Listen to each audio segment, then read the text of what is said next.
Xin chào các em ha. Ở tiết trước thì chúng ta đã tìm hiểu bài 1 thế giới quan duy vật của phân lượng biện chứng ở tiết 1 Thì hôm nay chúng ta sẽ sang cái tiết thứ hai. Và cái tiết thứ hai này thì hy vọng là sau khi học xong thì các em sẽ rút ra được những bài học quý báu cho mình. Thì ở tiết thứ nhất thì đã có những cái bài học kinh nghiệm trong cuộc sống mà chúng ta đã rút ra rồi. Thì trong tiết thứ hai này thì hy vọng các em cũng sẽ rút ra được những bài học quý giá nữa. Bởi vì trong tiết thứ hai này có những cái nội dung mà gắn liền với thực tế cuộc sống mà chúng ta rất là cần thiết trong cuộc sống, bởi vì nó liên quan đến cách là nhìn nhận và đánh giá một con người như thế nào. Trước khi bước sang cái bài học đầu tiên, nội dung thứ hai của tiết thứ hai, thì thầy sẽ tóm tắt lại những nội dung cơ bản của tiết thứ nhất. Thì tiết thứ nhất ở đây chúng ta là tìm hiểu vấn đề là về triết học. Triết học có hai nội dung, có hai cái vấn đề đặt ra mà đến ngày nay người ta vẫn còn giải quyết. Đó là gì? Vấn đề thứ nhất đó là câu hỏi về vật chất và ý thức, cái nào có trước, cái nào có sau, cái nào quyết định cái nào. Và vấn đề thứ hai đó là câu hỏi thứ hai đó là con người có nhận thức được thế giới hay là không. Và được trả lời cho câu hỏi thứ nhất thì triết học hình thành thế giới quan. Mà thế giới quan có hai loại, đó là thế giới quan duy vật và thế giới quan duy tâm, được chưa? Và để trả lời cho hỏi thứ hai thì triết học chia làm hai trường phái. Thứ nhất là trường phái khả chi luận và thứ hai là trường phái bất khả chi luận, được chưa? Và trong cái thế giới quan này thì mình nên theo thế giới quan duy vật, cho rằng đó là vật chất là cái có trước quyết định ý thức. Thì cái nội dung này thầy đã chứng minh ở nội dung ở tiết thứ nhất. Và lấy ví dụ là cụ thể, nếu như mà bạn nào chưa xem thì có thể là xem lại cái video ở tiết thứ nhất của thầy ha. Thầy sẽ để ở phần nội dung mô tả trong video. Còn thế giới quan duy tâm ở đây là gì? Cho rằng đó là ý thức quyết định vật chất. Đây là thế giới quan duy tâm là sai và chưa đúng đắn. Thầy cũng đã chứng minh rồi luôn ở trong tiết thứ nhất. Các em chưa biết thì chúng ta sẽ xem lại video để biết rõ hơn ha. Nội dung đó là nội dung cơ bản của tiết thứ nhất của bài 1. Hôm nay chúng ta sẽ tìm hiểu nội dung thứ hai và tiết thứ hai của bài 1. Và nội dung thứ hai này của tiết thứ hai này cũng có rất là nhiều bài học quý báu và rất là gắn liền với thực tế cuộc sống mà chúng ta cần phải vận dụng vào thực tế cuộc sống. Để hiểu được, để vận dụng được thì chúng ta sẽ tìm hiểu trong nội dung bài học ngày hôm nay. Trước khi tìm hiểu vào nội dung của bài học, thầy có một cái vấn đề, một cái tình huống đặt ra chúng ta. Tình huống đó là gì? Thì ở đây có 5 bạn học sinh, có 4 bạn nam và 1 bạn nữ. Thì 5 bạn học sinh này thì lấy đặt tên nha, cho 4 bạn nam là A, B, C, D và bạn nữ thì lấy tên là bạn nữ luôn nha, cho dễ hình dung. Thì có 5 bạn, 4 bạn nam và bạn nữ, bạn A, bạn B, bạn C, bạn D và bạn nữ. Thì 4 bạn này, cả 4 bạn, bạn A, bạn B, bạn C và bạn D đều thích và đều đem lòng là yêu mến hoặc là yêu thầm bạn nữ này. Bởi vì trong 4 bạn nam có bạn nữ, 5 bạn có bạn nữ thôi, nên là giống như là bông hoa giữa rừng ha. Cho nên là 4 bạn A, B, C, D đều thích bạn nữ này, yêu bạn nữ. Rồi một hôm thì 5 bạn mới dẫn nhau ra bờ sông để đi chơi, ra một cây cầu bờ sông, cảnh rất đẹp ha, qua dòng sông nước chảy rất là xiết. Thì vô tình một lúc sau đó thì vô tình đó là bạn nữ này bị té xuống sông. Đây, sông nước đang chảy rất là xiết thì bạn nữ té xuống sông mà bạn nữ là không biết bơi. Cho nên cái vấn đề đặt ra ở đây cho 4 bạn nam là phải cứu người mình yêu. Rồi làm sao để cứu người mình yêu? Thì bạn A, do là bạn A biết bơi cho nên là bạn A quyết định là nhảy xuống để cứu. Nhảy xuống cứu người mình yêu ha. Rồi bạn B, do bạn B đó là không biết bơi cho nên là bạn B quyết định là kêu người lớn, kêu gọi những người lớn ở gần đó đến để cứu. Còn bạn C không biết bơi và bạn C cảm thấy là rất là lo sợ cho nên là bạn C quyết định là báo công an. Còn anh D ở đây, anh D thấy là mình không biết bơi, mình cũng không biết bơi nè, mình thấy là lo sợ quá. Rồi bây giờ nếu như mà bạn nữ của mình, người yêu của mình mà nhảy xuống đây, mà té xuống đây mà nước chảy rồi xiết thì chắc chắn là người yêu của mình là sẽ chết. Bây giờ người yêu mình chết, mình sống trên đời này cũng không còn ý nghĩa nào nữa. Cho nên là bạn D quyết định là nguyện chết cùng người yêu của mình, nhảy xuống chết luôn. Đó, các em thấy cùng một vấn đề, một mục tiêu đặt ra đó là cứu người yêu thôi, nhưng mà có nhiều cách để làm khác nhau, đúng không? Có nhiều cách khác nhau để mà làm. Ví dụ như là nhảy xuống cứu, kêu người lớn đến cứu, hoặc là báo công an, hoặc là nhảy xuống chết cùng luôn. Đó, chỉ cùng một cái mục tiêu là cứu người yêu thôi, nhiều cách làm khác nhau, được chưa? Và những cái cách làm này, những cái cách để mà làm một công việc nào đó, người ta gọi đó là phương pháp, được chưa? Những cái cách mà làm một công việc nào đó người ta gọi là phương pháp. Mà trong phương pháp thì chắc chắn sẽ có phương pháp đúng và phương pháp sai, đúng không? Các em thấy nè, trong 4 người này đều có 4 việc làm, 4 cách làm khác nhau, nhưng mà cùng mục tiêu là cứu người yêu. Nhưng mà các em thấy có cách làm đúng, có cách làm sai. Bây giờ anh này, anh biết nha, anh A này, anh ta biết bơi, anh ta nhảy xuống cứu, nhưng mà nước chảy rồi xiết, cũng nguy hiểm đến tính mạng, được chưa? Và anh B kêu người đến cứu, việc làm đúng nè. Và anh C báo công an là kêu những người có trách nhiệm đến cứu nè, cũng là đúng đấy. Nhưng mà có anh D nè, anh D nhạy nguyện chết cùng em. Vì anh D này nhảy xuống cứu, không cứu luôn mà nhảy xuống để mà chết cùng người yêu của mình, có giải quyết được vấn đề là cứu người yêu không? Không. Vậy là phương pháp này là phương pháp sai, cách làm là cách làm sai, được chưa? Cho nên là gì, mỗi một vấn đề đặt ra chúng ta, mỗi mục tiêu đặt ra thì sẽ có nhiều cách làm khác nhau. Giờ mục tiêu cùng một mục tiêu nhưng mà có nhiều cách làm khác nhau, và cách làm đó được gọi là phương pháp, được chưa? Mà trong phương pháp đó thì có phương pháp đúng và phương pháp sai, được chưa? Và tập hợp những cái phương pháp đúng lại với nhau, người ta gọi đó là phương pháp luận. Và trong triết học nó có hai loại phương pháp luận, đó là phương pháp luận biện chứng và phương pháp luận siêu hình. Vậy phương pháp là gì? Phương pháp luận là gì? Phương pháp luận biện chứng và siêu hình là gì? Chúng ta cùng tìm hiểu trong nội dung bài học ngày hôm nay ha. Để sẵn qua tình huống này thì hy vọng là các em đừng nên đi ra những cái bờ sông và đi ra những cái con suối để mà chơi nha, ở đó là nguy hiểm. Và hàng năm các em thấy là ở những cái tỉnh ở vùng miền Trung và những cái vùng ở miền ngoài á, không phải là miền Nam mình ha, xảy ra những cái việc đó là trẻ em bị đuối nước rất là nhiều. Cho nên là các em chú ý vấn đề đó, chỗ nào nguy hiểm mình đừng đến đó mình chơi. Dù là mình biết bơi đi chăng nữa, nước chảy xiết thì mình cũng không thể nào mình trở tay kịp mình chơi. Cho nên là những cái chỗ nguy hiểm mình hạn chế ra ngoài đó nha các em. Rồi mình sẽ tìm hiểu sang nội dung của bài học ngày hôm nay. Một nhỏ là thế giới quan về phương pháp luận, đó là phần C nhỏ. Bởi vì phần A thì phần B mình đã tìm hiểu ở tiết 1 rồi. Tiết 2 mình tìm hiểu phần C nhỏ, đó là phương pháp luận biện chứng và phương pháp luận siêu hình. Thì phương pháp luận biện chứng và phương pháp luận siêu hình, để hiểu được nó thì đầu tiên chúng ta phải biết phương pháp là gì. Giờ nãy đã lấy ví dụ rồi, phương pháp là cái cách để mà mình làm một công việc nào đó, thì đó là phương pháp. Mình hiểu đơn giản là như vậy nha. Phương pháp là cái cách để mà tiến hành hoặc là làm một công việc nào đó, thì đó là phương pháp, được chưa? Và phương pháp luận là gì? Phương pháp luận là học thuyết về phương pháp. Tại những cái từ quan trọng thì tô đen nè. Phương pháp luận là học thuyết về phương pháp nhận thức khoa học và cải tạo thế giới, bao gồm là hệ thống quan điểm chỉ đạo việc tìm tòi, xây dựng và lựa chọn và vận dụng các phương pháp cụ thể. Thì đối với là lứa tuổi học sinh của chúng ta, đối với cái khái niệm này nó rất là trừu tượng, chúng ta rất là khó hiểu. Thì chúng ta chỉ cần hiểu nôm na nó gì. Phương pháp luận có nghĩa là tập hợp lại những cái phương pháp đúng lại thành một cái hệ thống. Đây là cái cách hiểu mà thông thường nha, là tập hợp những cái cách làm đúng lại thành một cái hệ thống và thành một cái quy luật chung cho con người trong cuộc sống, để định hướng con người trong cuộc sống. Đó là phương pháp luận, được chưa? Bởi vì phương pháp thì có những phương pháp đúng và phương pháp sai, được chưa? Mà phương pháp luận là tập hợp những cái phương pháp đúng lại thành một hệ thống, một cái quy luật chung, để khi con người làm công việc đó thì chỉ vận dụng cái phương pháp đó, phương pháp luận đó để làm việc thì chắc chắn nó sẽ đúng. Người ta gọi đó là phương pháp luận. Cho nên phương pháp luận mới được gọi là học thuyết về phương pháp nè, nhận thức khoa học và cải tạo thế giới, được chưa?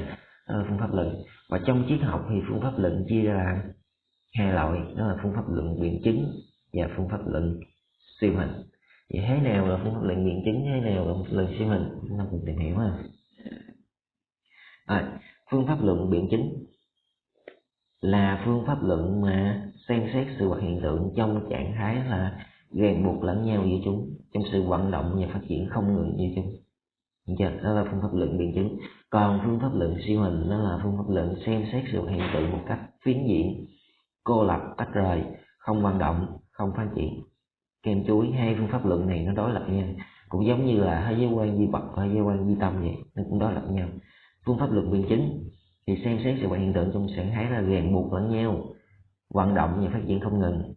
Còn phương pháp luận siêu hình xem xét sự hiện tượng trong trạng thái là cô lập, tách rời, như là nó đứng yên, nó không vận động, nó không phát triển. Được chưa? Cô lập, tách rời, không vận động, không phát triển. Những từ quan trọng các em chú ý nè. Này là tô đen nè, đó là những cái từ quan trọng mà chúng ta cần phải nắm đó nha. Rồi, để hiểu được thì hãy ví dụ. Đây, các em thấy đây là gì? Gạo đúng không? Đây là gạo để mà nấu cơm như chúng ta ăn. Được chưa? Đây là gạo. Rồi, từ cái hạt gạo này, nếu như mà theo cái quan điểm là phương pháp luận biện chứng thì người ta sẽ nhận thức khác, còn phương pháp luận siêu hình người ta sẽ nhận thức khác. Tới ví dụ bây giờ cho một cái húng gạo này đi, rồi cho một húng gạo, nếu như phương pháp luận biện chứng người ta nhìn nhận cái sự vật này, người ta xem xét, người ta sẽ nghĩ ngay đến là gì? Gạo có từ lúa, đúng không? Nó có mối quan hệ như là trong sự ràng buộc lẫn nhau. Gạo có từ lúa, trong sự vận động và phát triển không ngừng như chúng nè. Gạo là có từ lúa, lúa có từ đâu? Lúa là do người nông dân tác động vào đất nè, người nông dân xạ lúa, trồng lúa để tạo ra lúa. Được chưa? Gạo có từ lúa, lúa là do người nông dân tạo ra. Được chưa?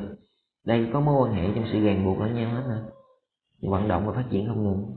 Rồi người nông dân này lại ăn cơm mà cơm được làm từ gạo. Được chưa? Và đây là cái mối quan hệ ràng buộc lẫn nhau và vận động và phát triển không ngừng. Được chưa? Gạo được làm từ lúa, lúa là do người nông dân tạo ra, người nông dân ăn cơm, mà cơm bắt nguồn từ gạo, mà gạo bắt nguồn từ lúa, lúa bắt đầu nguồn từ người nông dân. Đó là mối quan hệ với nhau, trong sự ràng buộc lẫn nhau vậy hết. Thì đó là phương pháp luận biện chứng. Và trong sự vận động và phát triển không ngừng với chúng, mấy cái này đều là vận động hết, đâu thể nào đứng yên. Được chưa? Có phải hạt lúa này nó tồn tại mãi hả? Không, hạt lúa này nó sẽ nảy mầm, nó mọc lên cây lúa khác lại nở cái hạt lúa khác, chứ không phải là hạt lúa này. Cho nên đó là cái quá trình vận động và phát triển không ngừng của sự vật hiện tượng. Thì đó là phương pháp luận biện chứng, nó xem xét như vậy. Còn nếu như phương pháp luận siêu hình kêu xem xét về cái hạt gạo này, phương pháp luận siêu hình nó chỉ biết là gì? Gạo là gạo thôi, chứ không biết là gạo là gì hết. Chỉ biết là gạo, có gạo để ăn cơm thôi, chứ không biết là gạo bắt nguồn từ lúa, không biết là gạo bắt nguồn từ lúa và có từ lúa, từ người nông dân. Không, phương pháp luận siêu hình không xem xét như vậy. Bởi vì phương pháp luận siêu hình xem xét sự vật một cách phiến diện, cô lập, tách rời. Biết gạo là gạo thôi, nó không có mối quan hệ gì hết. Nhưng mà trong trạng thái là không vận động, không phát triển, bây giờ có gạo để ăn thôi. Được chưa? Còn phương pháp luận biện chứng là nằm trong mối quan hệ hết, cái nào cũng nằm trong mối quan hệ. Được chưa? Đó là cách để mà xem xét sự vật hiện tượng bằng phương pháp luận biện chứng và phương pháp luận siêu hình. Đó là dân gian chúng ta câu ca dao tục ngữ, các em biết là ông bà chúng ta được có một câu nói là hay: ăn quả nhớ kẻ trồng cây, ăn khoai nhớ kẻ cho dây mà trồng. Thì đó là phương pháp gì? Phương pháp luận biện chứng. Ăn quả nhớ kẻ trồng cây, có mối quan hệ với nhau hết. Mình có quả ăn thì có nghĩa là do từ cái cây mà ra, cái cây mà ra thì do là người trồng cây mà có mối quan hệ với nhau hết. Thì chơi trong trạng thái ràng buộc lẫn nhau, trong sự vận động và phát triển con người để chúng. Còn phương pháp luận siêu hình không phải như vậy, không có câu nói là ăn quả như kẻ trồng cây đâu. Bây giờ phương pháp luận siêu hình là cho ăn không nhớ ai hết, đó là phương pháp luận siêu hình. Bởi vì xem xét sự vật hiện tượng một cách phiến diện, cô lập, tách rời, không vận động, không phát triển, chỉ biết nó thôi. Hoặc là câu nói mà sử dụng trong phương pháp luận siêu hình là gì? Chỉ nhìn thấy cây mà không thấy rừng. Bây giờ chỉ biết có là cây thôi, nhưng mà không biết là tập hợp nhiều cây lại là thành một cái rừng. Thì đó là phương pháp luận siêu hình, không nhìn hình dung được, chỉ thấy cây là biết cây thôi chứ không biết gì khác hết. Hay nói cách khác, lấy ví dụ phương pháp luận biện chứng là xem xét sự vật hiện tượng trong trạng thái ràng buộc lẫn nhau, nghĩa là nó nằm trong mối quan hệ với nhau hết. Còn phương pháp luận siêu hình là chỉ xem xét sự vật hiện tượng trong trạng thái cô lập, tách rời, một mình nó, không vận động, không phát triển. Và lấy ví dụ trong thực tế về phương pháp luận siêu hình, có một cái câu chuyện kể ha. Thì ở đây thì kể một cái câu chuyện, câu chuyện nó cũng vui ha, mình không biết nó vui là không thì các em lắng nghe thì em sẽ biết. Thì câu chuyện kể là giữa người mẹ chồng và nàng dâu. Thì nàng dâu này mới vừa về làm dâu thôi. Thì các em biết là khi đến ngày rằm á thì mình nấu chè, không? Ngày rằm á thì mình nấu chè để mình cúng. Thì ở miền Nam chúng ta là có một loại chè đó là chè trôi nước. thì bên trong nó có nhưng, bên ngoài là có cục bột mình nắng mình dò lại cái hình tròn đó em. Thì cái viên chè trôi nước hình tròn, không biết là ở miền Trung và miền Bắc thì như thế nào thì thầy không nắm rõ. Thì ở miền Nam mình là có chè trôi nước nha, rồi viên chè hình tròn. Thì khi mà về nấu chè thì tại vì mới vừa làm dâu cho nên là thấy người mẹ chồng của mình đang nấu chè, cho nên là cô con dâu mới lại hỏi mẹ để con phụ cho. Thì mẹ chồng mới nói thì con cứ làm đi, thì có làm thì mới có ăn. Hai mẹ con mới cùng làm với nhau. Rồi xong cái cô con dâu mới hỏi người mẹ mình là mẹ viên chè này nắng sao mẹ? Người ta nắng người ta dò lại thành cục hình tròn đúng không, người ta có cái nhân ở trong để người ta thả vô người ta nấu. Rồi bây giờ cái cô con dâu này không biết gì hết, con dâu mới hỏi là ủa viên chè này mình nắng làm sao vậy mẹ? Thì người mẹ mình, mẹ chồng mới nói là thì con nắng giống như người ta vậy đó, có gì đâu. Xong cái cô con dâu này nói dạ để con, mẹ cứ nghỉ ngơi đi để con nắng cho. Xong cô con dâu này mới nắng cái viên chè để nấu. Thì sau khi nấu xong thì dọn lên múc lên để mà cúng, lấy viên chè lên thì cúng. Thì người mẹ mới đem lên, thì người mẹ múc, người mẹ cúng. Thì khi múc cái viên chè ra thì mẹ mới la làng luôn. Mẹ mới sợ luôn á. Mẹ nói là gì, kêu con dâu lên, con nắng cái viên chè gì kỳ vậy? Cô con dâu mới nói thì mẹ nói với con là nắng như người ta vậy đó, thì con nắng như người ta vậy đó là đúng rồi, chứ con có nắng sai đâu, mẹ nói sao con làm vậy? Người mẹ mới nói là gì, cái viên chè cho nước người ta hình tròn mà con nắng gì y chang như người ta vậy, có đầu có chân có tay. Thì bây giờ cô con dâu mới nói thì mẹ nói với con là nắng cái viên chè giống như người ta, giống như người ta vậy đó, thì con nắng y chang người ta vậy rồi, nghe rồi gì nữa. Cho nên đó là phương pháp luận gì, siêu hình hay là biện chứng? Siêu hình. Xem xét sự vật hiện tượng một cái là phiến diện cô lập tách rời, không vận động không phát triển. Kêu sao làm vậy, không suy nghĩ là có mối quan hệ với nhau gì hết. Được chưa? Đó là phương pháp luận siêu hình. Thì qua cái chuyện kể các em hãy rút ra được trong thực tế cuộc sống có nhiều người, có nhiều sự vật hiện tượng khác nhau, có nhiều cách nhìn nhận khác nhau và cách làm khác nhau. Thì trong đó có phương pháp luận siêu hình. Mà phương pháp luận siêu hình nó có đem lại kết quả tốt không? Không, giống như người con dâu vậy kêu là nắng cái viên chè như người ta vậy đó. Thì ý của người mẹ của mình là gì, thì nắng cái viên chè hình tròn giống như người ta nắng hàng ngàn người ta bán á, hoặc là người ta nấu nắng, người ta nấu từ đó giờ con ăn sao á, thấy người ta nấu sao con nấu vậy. Không, này không hiểu gì hết, nó là nấu nắng giống như người ta vậy, nắng y chang người ta, nắng hình y chang người ta, có đầu có chân có tay. Cho nên đó là phương pháp luận siêu hình, xem xét vật hiện tượng một cách phiến diện, cô lập tách rời, không vận động không phát triển. Được chưa? Đó là phương pháp luận siêu hình. Mà phương pháp luận siêu hình không đem đến kết quả gì hết, mà chỉ đem đến những việc làm sai, dẫn đến là gì, phương pháp luận siêu hình mình đừng nên nhìn nhận. Được chưa? Hoặc là gì, khi mà nhìn nhận hoặc đánh giá một người nào đó thì phương pháp luận biện chứng và phương pháp luận siêu hình của mình khi nhìn nhận và đánh giá một con người thì cũng rất là khó. Bởi vì sao? Người ta nói gì, nhìn nhận đánh giá một con người nó là khó khăn. Vì sao? Có người nói đến bây giờ tao mới biết bộ mặt thật của mày, đúng không? Nhưng mà bộ mặt thật của nó từ đó giờ nó vậy, tại vì mình nhìn nhận không ra thôi. Đến một giai đoạn nữa mình sẽ nhận ra, chứ không phải là bộ mặt thật nó là bộ mặt giả gì hết. Nó là như vậy, nó thật sự nó là như vậy chứ không phải là giả thôi. Cho nên là gì, do mình chưa nhận ra thôi. Mà mình muốn nhận ra đúng thì mình phải có phương pháp đúng, mà phương pháp đó là luận biện chứng. Lấy ví dụ để nhìn nhận và đánh giá một con người, các em biết là nhà văn Nam Cao có viết một tác phẩm đó là Chí Phèo, đúng không? Tác phẩm Chí Phèo. Thì khi mà Chí Phèo các em biết là hình như là nhớ không lầm là mình đang học nhân vật Chí Phèo ở môn ngữ văn lớp 11. Nhân vật này cũng rất là nổi tiếng, là các em có thể là sẽ biết ha.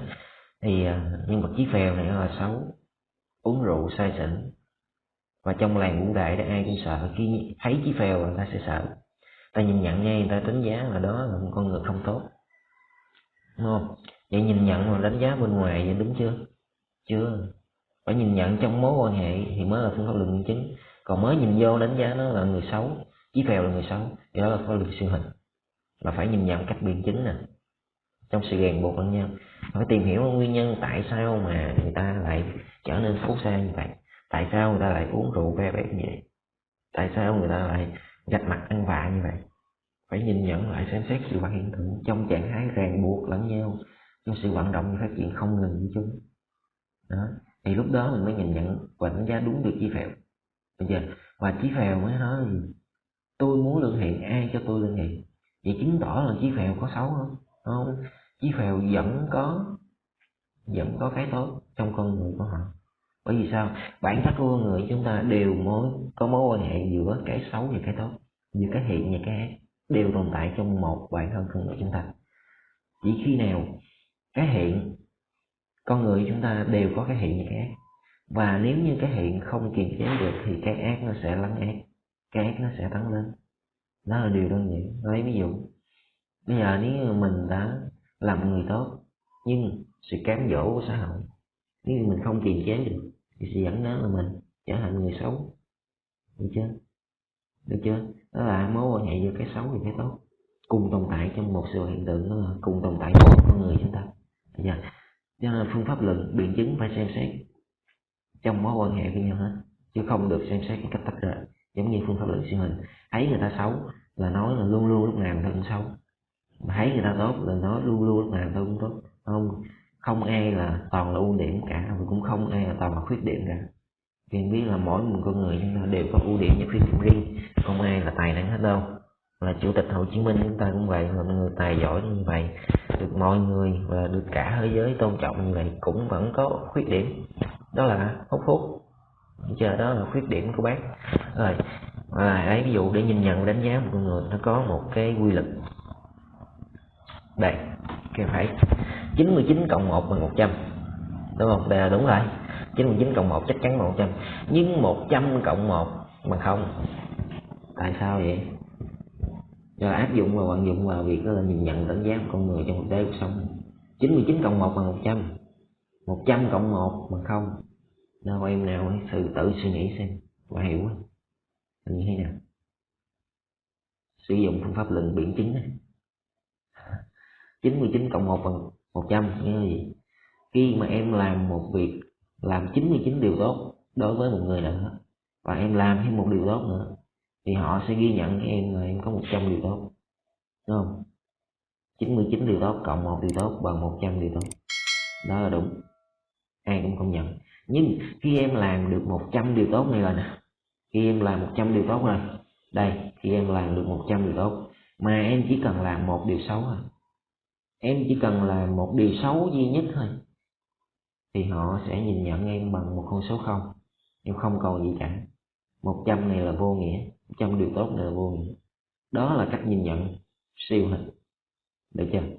Mà mình phải nhìn nhận cách biện chứng. Mình xem người ta đã từng làm cho mình rất nhiều điều tốt, và trong cuộc sống người ta có rất nhiều điều tốt. Mình phải nhìn nhận đến như vậy, chứ không phải là người ta chỉ làm một điều xấu, mình thấy trước mắt một điều xấu là mình quên hết tất cả những điều mà người ta đã làm.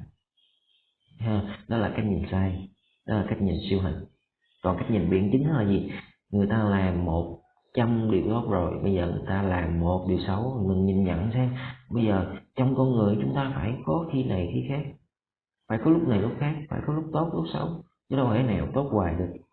Cho nên làm được 100 điều tốt rồi, bây giờ có làm thêm một điều xấu nữa thì mình cũng phải nhìn nhận cho nó đúng. Bây giờ Quyên đóng góp ý kiến là gì? Anh làm điều xấu rồi, anh sửa chữa để anh bảo vệ được cái tốt của anh, và tôi tôn trọng anh, lúc nào tôi cũng tôn trọng anh, bởi vì anh đã từng đối xử tốt với tôi. Đó thì đó mới là cách nhìn về phương pháp luận biện chứng trong sự ràng buộc lẫn nhau, trong sự vận động phát triển không ngừng. Còn phương pháp luận siêu hình là gì? Dù em làm 1000 điều tốt đi chăng nữa, em làm một điều xấu thôi, thì trong mắt họ vẫn nhìn em đó là người xấu. Đó là phương pháp luận siêu hình, được chưa? Và từ đó các em thấy là gì? Phương pháp luận biện chứng là xem xét sự vật trong sự ràng buộc lẫn nhau, vận động phát triển không ngừng. Hay nói cách khác, phương pháp luận biện chứng luôn luôn đặt cái tình cảm khi xem xét sự vật hiện tượng, được chưa? Mình hiểu đơn giản là vậy. Còn phương pháp luận siêu hình là gì? Khi xem xét về sự vật hiện tượng không có tình cảm, đúng không? Các em chú ý nè, người ta làm cho mình 100 điều tốt, chỉ cần làm một điều xấu là mình quên đi tất cả. Có tình cảm gì đây không? Không, đó là phương pháp luận siêu hình. Còn phương pháp luận biện chứng, dù anh làm một điều xấu đối với tôi, hai điều xấu với tôi, nhưng trước đó anh đã từng đối xử tốt với tôi, thì anh vẫn được tôi tôn trọng. Thì đó có tình cảm đó với nhau. Hoặc là ví dụ ở đầu tiên thầy nói là gì, ví dụ về cái cây lúa, ăn quả nhớ cả trồng cây, có tình cảm không? Có tình cảm, biết ơn người khác. Còn pháp luận siêu hình là gì? Ăn quả không bao giờ nhớ kẻ trồng cây, giờ nó không có tình cảm. Chú ý cho đó. Và trong cuộc sống chúng ta không vậy, khi mà mình đối xử một con người hoặc là mình nhìn nhận đánh giá một con người, mình phải đặt trong những mối quan hệ, và mình phải như nào, phải đặt tình cảm vào đó thì mình mới nhìn nhận mình ra đúng, được chưa? Và khi xem xét sự vật hiện tượng như vậy, mình phải nhìn nhận trong sự ràng buộc lẫn nhau, phải tìm được nguyên nhân chứ đừng vội vàng kết luận giống như pháp luận siêu hình ha. Rồi đó là những ví dụ của thầy để chứng minh cho một lần biện chứng cho một lần siêu hình trong cuộc sống, và hy vọng là các em rút ra được những cái bài học trong cuộc sống từ cái phương pháp luận biện chứng và phương pháp luận siêu hình này. Rồi để sau đây thầy sẽ tóm tắt lại nội dung của bài học. Thì nội dung thầy sẽ tóm tắt luôn cả nguyên bài, đó là tiết 1 và tiết 2 luôn nha. Thì ở tiết 1 thì ở đầu bài là cũng có tóm tắt rồi. Thì triết học có hai vấn đề, đó là thứ nhất là vật chất quy thức, cái nào có trước cái nào có sau, cái nào quyết định cái nào. Vấn đề thứ hai là con người có nhận thức được thế giới hay không. Thì vấn đề thứ nhất là thế giới quan, có hai loại, đó là duy vật và duy tâm. Còn trả lời cho câu hỏi thứ hai thì triết học chia làm hai trường phái, đó là khả duy luận và bất khả duy luận. Cái này mình xem lại video trước thì mình sẽ hiểu ha. Rồi ở nội dung tiết 2 thì phương pháp luận thì nó chia làm hai loại phương pháp luận. Thứ nhất là phương pháp luận biện chứng, thứ hai là phương pháp luận siêu hình. Biện chứng thì xem xét sự hiện tượng trong trạng thái đó là vận động phát triển trong mối quan hệ, còn siêu hình là xem xét sự hiện tượng trong trạng thái cô lập tách rời, không vận động không phát triển. Rồi chỉ cần nhớ như đó thì thầy là được. Và nhớ vận dụng phương pháp luận biện chứng và siêu hình này vào trong cuộc sống. Và mình chú ý, phương pháp luận biện chứng mới là phương pháp luận đúng, còn phương pháp luận siêu hình là phương pháp luận không đúng. Mình đừng nên sử dụng phương pháp luận siêu hình, được chưa? Rồi sau đây thầy sẽ có những cái tình huống để củng cố nội dung bài học của chúng ta. Tình huống thứ nhất, rồi bạn Tý năm nay vừa lên lớp 10 và bạn có bạn mới là bạn Mén. Tình huống này giả định nha. Bạn Tý lên lớp 10 và có bạn mới là bạn Mén ngồi cùng bàn. Chấm. Tý có thói quen là để cây viết lại bàn học sau khi học xong và không đem về nhà. Có nghĩa là sau khi học xong thì bạn Tý này để cây viết lại trong học bàn của mình, không đem về. Và dạo gần đây mỗi buổi sáng vào lớp, Tý phát hiện cây viết của mình đều bị mất, và rất nhiều lần như thế. Rồi Tý rất là bực tức. Chậm. Một hôm Tý cố tình về trước Mén và lén núp lại phía bên cửa và tận mắt thấy Mén lấy viết của mình. Rồi bằng phương pháp luận biện chứng em xử lý tình huống trên. Đâu bây giờ trong tình huống thực tế như vậy, bây giờ lỡ như bây giờ mình tận mắt chứng kiến là một bạn nào đó lấy cái viết của mình, rồi bây giờ mình xử lý như thế nào? Mình áp dụng phương pháp luận biện chứng nên mình xử lý xem. Phương pháp biện chứng là gì? Xem xét sự hiện tượng trong trạng thái. Trong trạng thái gì? Vận động phát triển trong mối quan hệ với nhau. Còn phương pháp luận siêu hình là xem xét sự hiện tượng trong trạng thái là gì? Cô lập tách rời, không vận động không phát triển. Nếu như có cái nhìn biện chứng thì bạn Tý này sẽ xem xét xem gia đình của bạn Mén có khó khăn là không, và mục đích của bạn Mén lấy cái viết của mình là như thế nào. Bạn Mén lấy cái viết của mình để trả lại, để giữ giùm mình, hay là bạn Mén lấy luôn đó? Phải nhìn nhận, phải xem xét trong mối quan hệ, phải tìm rõ nguyên nhân rồi mới dẫn đến hành động, thì đó mới là cái phương pháp luận biện chứng.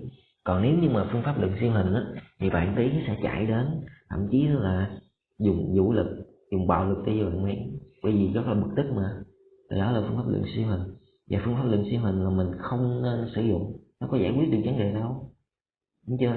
Mình chạy lại mình có biết là nguyên nhân là người ta tốt hay là xấu đâu, tự nhiên chạy lại đánh người ta luôn. Thì đó là phương pháp luận siêu hình. Mà siêu hình thì có giải quyết được vấn đề không? Không giải quyết được vấn đề. Cho nên ở đây lứa tuổi học sinh của chúng ta nè, đặc biệt là học sinh trung học phổ thông, đặc biệt là ở lớp 10, lớp 11 và lớp 12, thì lứa tuổi tâm lý, lứa tuổi chúng ta là mới lớn, và chúng ta rất là háo hức, và chúng ta sẽ có những cái hành động rất là nóng vội dẫn đến là sai lầm, được chưa? Cho nên là khuyến khích chúng ta nên có cái nhìn biện chứng và có cái phương pháp luận biện chứng, không nên sử dụng phương pháp luận siêu hình để giải quyết vấn đề, đây là sai ha. Rồi đó là tình huống nhất. Và tình huống thứ hai, một hôm nọ anh ta đi vào cửa hàng như em đây sai chính tả. Anh ta đi vào cửa hàng để mua sữa và cháo dinh dưỡng cho con của mình. Rồi sau khi mua xong, anh ta thanh toán tiền và bước ra về rất tự nhiên và vui vẻ. Bây giờ thanh toán tiền rồi đi về vui vẻ bình thường thôi chứ đâu. Rồi trên đường về, anh ta bất ngờ thấy một hiện tượng lạ. Đây, hiện tượng lạ. Trong một căn nhà bên kia đường, có một người phụ nữ bế một đứa bé trên tay, nhưng đứa bé khóc rất to, dù người phụ nữ rất cố gắng cho nó bú sữa. Bên kia đường, người phụ nữ bế đứa bé trên tay, nhưng mà đứa bé khóc rất to, dù là cố gắng cho nó bú sữa nhưng mà nó vẫn khóc. Rồi anh Tiến mới cho rằng người phụ nữ ấy là chủ một đường dây buôn bán trẻ em xuyên quốc gia. Nên anh ta liền nhanh chóng xông vào nhà, bắt chói và tra tấn cô ấy một cách dã man. Theo em vậy hành vi của anh ta là một phương pháp lệnh nào? Vì sao? Vì hành vi của anh ta là theo phương pháp lệnh nào? Biện chứng là siêu hình. Chắc chắn là phương pháp lệnh siêu hình. Bây giờ nhìn nhận sự vật hiện tượng có đúng chưa? Chưa nóng vội nè, chủ quan là nóng vội nè, chưa nhìn nhận đúng, chưa tìm ra rõ nguyên nhân nè, được chưa? Chưa nhìn ra rõ nguyên nhân đúng nè, mà tự nhiên cái xông vào nhà anh ta bắt người tra tấn. Mà có biết là người phụ nữ này có phải là chủ đường dây buôn bán trẻ em không? Cái chắc chắn chưa mà đi làm. Cho nên là phương pháp lệnh đây là phương pháp lệnh siêu hình, chỉ nhìn thấy cái trước mắt mà không xem xét nó toàn bộ, không xem xét nó một cách là kỹ lưỡng đàng hoàng, dẫn đến là sai lầm. Được chưa? Cho đây là phương pháp lệnh siêu hình, đó là sai ha. Mình phải xem xét cụ thể đàng hoàng. Nếu như mình muốn nghi ngờ gì đó thì mình phải báo công an, chứ không người tự tiện vào nhà là người khác bắt chói người khác và tra tấn người khác, lỡ như ảnh hưởng tính mạng người ta rồi sao? Cho nên đây là phương pháp lệnh siêu hình. Và phương pháp lệnh siêu hình sẽ dẫn đến là sai, được chưa? Phương pháp lệnh siêu hình không giải quyết cái vấn đề mà dẫn đến là hậu quả nghiêm trọng. Các em chú ý không nên sử dụng theo phương pháp lệnh siêu hình ha. Rồi đó là nội dung bài học, phải có những cái câu hỏi trắc nghiệm sau đây để củng cố lại bài cho chúng ta. Câu 1. Quan niệm nào sau đây thể hiện phương pháp lệnh biện chứng? Phương pháp lệnh biện chứng là nằm trong mối quan hệ, nhớ là như vậy, vận động và phát triển. Rồi sống binh gần hơn chết nhục, đúng không? Xong có khúc người có lúc thì có nghĩa là gì? Có phải biện chứng không? Con người thì phải có lúc này lúc khác, hoặc là gì? Con người phải có tốt có xấu, con người phải có đẹp có xấu, đúng chưa? Cho nên ở đây là gì? Phương pháp lệnh biện chứng là câu B, xong có khúc người có lúc. Còn cha nào con nấy là phương pháp nào? Phương pháp lệnh siêu hình, chỉ nhìn thấy người cha và đánh giá luôn người con, biết người con người ta có xấu là không, tự nhiên nhìn cha đánh giá luôn cả người con, đây là phương pháp lệnh siêu hình, được chưa? Sống chết có mệnh là phương pháp lệnh gì? Siêu hình, không nằm trong mối quan hệ, không vận động không phát triển, nên là sống chết là có số rồi, thì bắt buộc phải có số như vậy, chứ không thể nào thay đổi được. Đó là sai, đó là phương pháp lệnh siêu hình. Là câu thứ hai. Phương pháp mà xem xét sự vật hiện tượng trong sự ràng buộc lẫn nhau, trong sự vận động và phát triển không ngừng là phương pháp nào? Đó là phương pháp lệnh biện chứng. Được chưa? Trong mối quan hệ là vận động và phát triển nè, thì đó là phương pháp lệnh biện chứng. Câu thứ 3. Quan niệm nào sau đây thể hiện phương pháp lệnh siêu hình? Phương pháp lệnh siêu hình là phương pháp lệnh xem xét sự vật hiện tượng trong trạng thái cô lập tách rời, không vận động không phát triển, có nghĩa là chỉ xem xét một mình lên nó thôi, không có mối quan hệ gì hết. A. Rút dây động rừng, có mối quan hệ không? Có mối quan hệ, đó là phương pháp lệnh biện chứng. B. Cha nào con nấy, nãy đã nói rồi, câu 2 là cha nào con nấy, phương pháp lệnh gì? Siêu hình, đáp án là con B. Đúng chưa? Chỉ nhìn người cha mà đánh giá lên người con, đó là lệnh siêu hình, là sai. Câu C. Cha già mang mọc là gì? Có lệnh biện chứng, đó là mối quan hệ với nhau, mối quan hệ giữa cha và mang, được chưa? Cha già thì chắc chắn mang sẽ mọc, là cái quy trình luôn. Rồi khi mang thì nó lớn lên mọc thành cha, nó già thì chắc chắn sẽ có mang khác mọc lên. Đó là phương pháp lệnh biện chứng nằm trong mối quan hệ vận động và phát triển ha. Môi hở răng lạnh, đây là mối quan hệ biện chứng, môi hở thì chắc chắn răng sẽ lạnh, giờ đó là mối quan hệ với nhau. Hoặc là câu thứ 4. Một trong những nội dung cơ bản của phương pháp lệnh biện chứng là xem xét sự hiện tượng trong trạng thái gì? Trạng thái vận động. Bây giờ còn đứng im là đó là phương pháp lệnh siêu hình, không vận động không phát triển là phương pháp lệnh siêu hình, cho nên đáp án là câu A, được chưa? Rồi câu thứ 5. Một trong những nội dung cơ bản của phương pháp luận biện chứng là xem xét sự hoạt hiện tượng trong trạng thái hồi nãy nó là vận động và có mối quan hệ với nhau, ràng buộc lẫn nhau. Đáp án là câu A ha. Còn trạng thái tĩnh tại nè, hoặc là đứng yên nè, hoặc là không biến đổi á, là phương pháp luận siêu hình. Câu 6. Câu nói chỉ nhìn thấy cây mà không thấy gừng là đề cập đến cách xem xét sự hoạt hiện tượng theo phương pháp luận nào? Thấy cây mà không thấy gừng nó là phương pháp luận siêu hình, nó không có mối quan hệ, bởi vì nhiều cây sẽ tạo nên gừng, mà thấy cây hơn không thấy gừng là phương pháp luận siêu hình. Được chưa? Đáp án là câu D. Được chưa? Đó là nội dung của bài học ngày hôm nay. Thì trong bài học thì có rất là nhiều cái ví dụ và thầy nói rất là nhiều về phương pháp luận biện chứng và phương pháp luận siêu hình, và rút ra được những bài học quý báu của chúng ta trong cuộc sống. Và thực chất ra nó còn rất là nhiều những cái thực tế liên quan đến một luận biện chứng và một luận siêu hình, và thầy hy vọng là thông qua những cái ví dụ cũng như là những cái bài học mà thầy đã truyền đạt thì các em cần phải có cho mình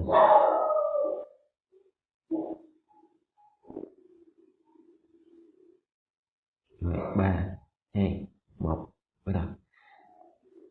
Rồi thì đó là nội dung của bài học ngày hôm nay, toàn bộ nội dung của bài học bài 1 thế giới quan di vật và phân biệt biện chứng.